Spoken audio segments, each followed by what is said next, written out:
Il y a un gros enjeu autour de l'innovation et de créer finalement des nouvelles offres autour des nouvelles technologies qu'on va intégrer dans les solutions qu'on va proposer à nos clients.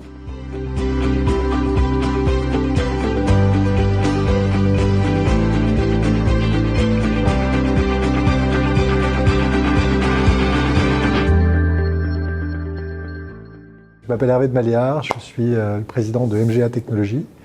MGA Technologies qui fait des machines sur mesure pour l'industrie du futur. Les deux marchés qui sont les nôtres, c'est l'industrie de la santé, santé au sens large, pharma, biopharma, diagnostic médical, dispositifs médicaux, et puis les semi-conducteurs. Au deuxième trimestre 2020, on a fédéré tout un collectif pour s'embarquer vers un projet de réindustrialisation en France du filtre pour respirateur, qui a sans doute été l'une des premières réindustrialisations critiques pour notre pays. Et on a pu fabriquer un stock d'état d'1 million d'unités qui ont été consommées pour la plupart jusqu'à cette 5e vague. Et donc on a lancé finalement toute une gamme de produits. On a fait ça en collaboration avec la société Infiplast, qui est basée à Oyonnax, et la société PhysioAssist. L'enjeu majeur du moment, alors c'est pour 2022, mais pour les années qui vont suivre, c'est l'innovation.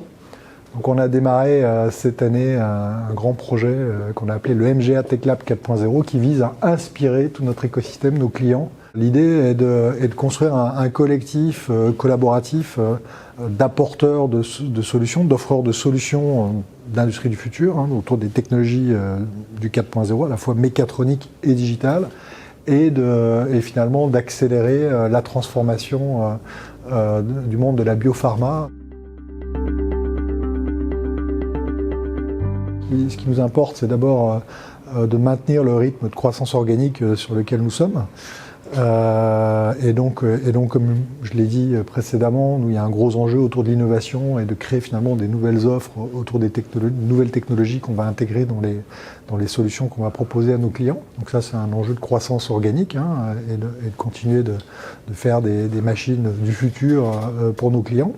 On a un enjeu de croissance externe aussi, puisque notre business model est équilibré entre un business de engineering to order, de projet, un business de réalisation, un business de produit, et donc on cherche à renforcer ce troisième levier côté produit. Et donc on a un certain nombre de cibles prioritaires dans les marchés sur lesquels nous sommes actifs, à la fois l'industrie de la santé et l'industrie des semi-conducteurs. Et puis le troisième levier de croissance qui est le nôtre, c'est l'international. On exporte déjà à peu près les 2 tiers de notre activité. Et donc on cherche à continuer d'exporter, puisque c'est évidemment un enjeu majeur pour nous. La plupart de nos clients étant des grands groupes, ils ont des usines partout dans le monde. Et donc l'idée, c'est de les accompagner partout dans leurs usines,